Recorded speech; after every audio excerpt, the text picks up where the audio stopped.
নিয়েছি কয়েকটি কাঁঠালের রোয়া, এখন রস করে নিব। গরম দুধ, 1 চিমটি লবণ, পরিমাণ মতো চিনি। আমাদের কাঁঠালটা অনেক মিষ্টি, এর জন্য চিনিটা একটু কম দিয়েছি। অল্প পরিমাণে চাউলের গুঁড়া।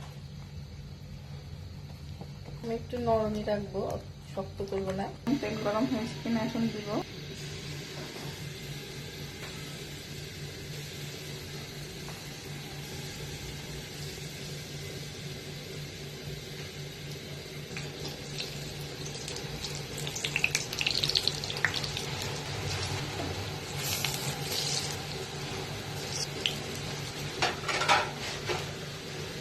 লাল লাল করে ভেজে নিয়েছি।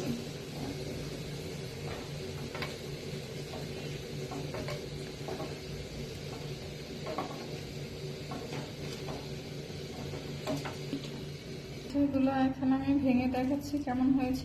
আপনারা ইচ্ছে করলে এরকম ভাবে কাঁঠাল দিয়ে বানিয়ে নিতে পারেন সুন্দর পিঠা।